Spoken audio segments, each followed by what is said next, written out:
recombinant bovine growth hormone in your milk, making 8-year-old girls go into puberty when they should be going into puberty at 12 or 13.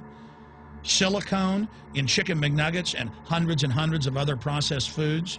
Aspartame, that is the feces of genetically engineered bacteria that has incredible health problems that have been proven. Think for yourself. It goes on and on. ABC News, this goes back 4 years ago.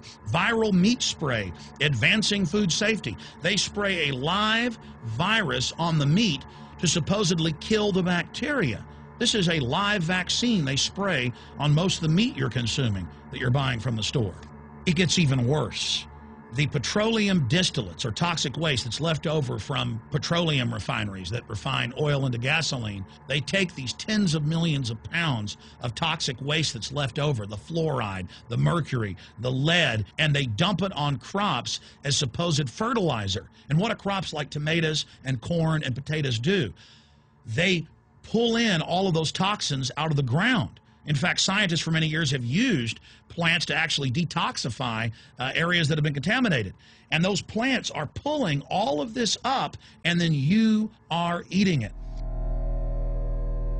That's why the Washington Post reported in January of 2008 that a major study found that nearly a third of the 55 popular brand name foods and beverage products were filled with mercury.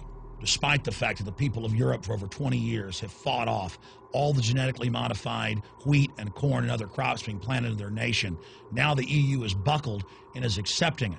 The United States is literally a testing ground for all of this. It's just automatically approved. And the people that work for these corporations, they're compartmentalized. They don't know what's going on. The people that work at these stores, they have no idea what's happening. This is affecting all of us. This is hurting everyone. Many different forms of cancer are growing by thousands of percentage points.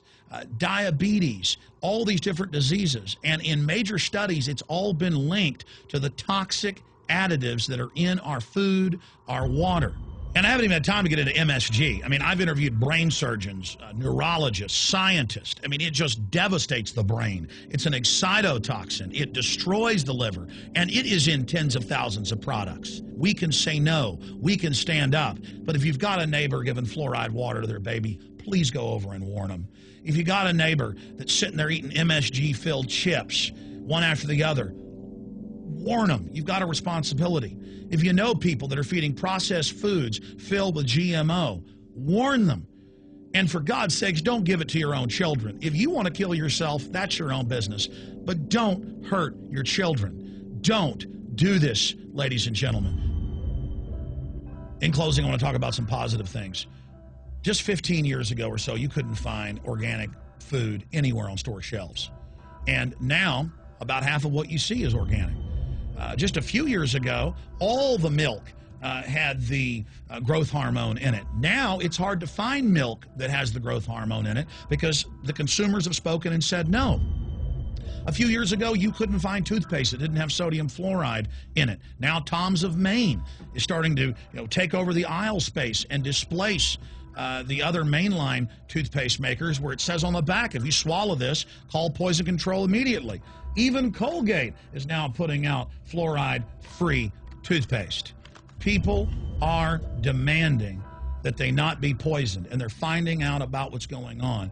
And so industry is starting to respond and at least give people who want a choice an option to not be forcibly medicated through the food and the water.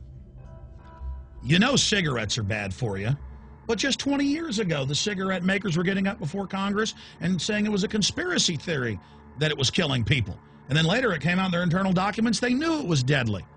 Ladies and gentlemen, I've seen the studies. Much of what they're putting in our food and water is far worse than even cigarettes, as bad as they are, one of the biggest killers in this country. This is a covert, soft kill operation. We'll put a lot of links beneath this video so you can check out the facts for yourself. And I'm just begging you to do your own research and find out that one of the most dangerous places in the world is your grocery store and the tap water in your house.